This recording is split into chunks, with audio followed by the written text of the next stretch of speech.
Greetings pachivhitivhiti Zim HD. Naizvozvo tinotaka kubatira nyaya iyo yashungurudzwa paForbes border kusvikira madriver aita protest. So zviri kunzi truck drivers at Forbes border post are protesting against the new Zimra policy of paying duty for fuel in transit. Zvisina kumbobvira zvakaitika zvalonjwa naMunangagwa. Naizvozvo vari kuzviramba. So toda kuti ndikuonese video yavo vachiramba kuti aiwa izvi hakuna zvinhu zvakadai, hakuna zvinhu zvakamboitika zvakadai. So muri Zimbabwe ndoda kuti muzvionere mega pasina kana kunyepera kana kuita sei iyo video yacho.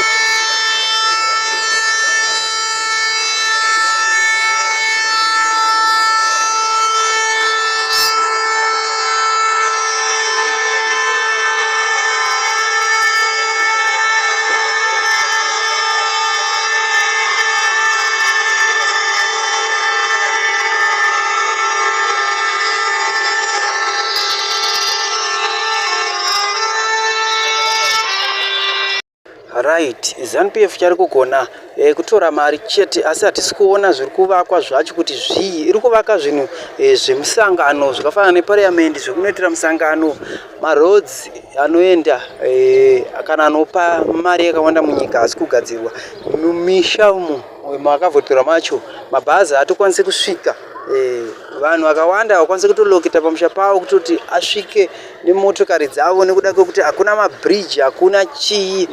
Kuri kugadzirwa vaenzi vari ngoyazoita maybe 5 days or 3 days vobva vadzokera veSADC. Ndo vari kugadzirwa road kuti vaende kuparliament kusango kwavanenge vaenda uko. Asi zvinhu zvinofanira kunge zvichiitwa neZANU-PF zviripo zvakawanda munyika. Hatina mari, hatina chii. So thank you for watching this video reprotest yemadriver. Tinokutendai.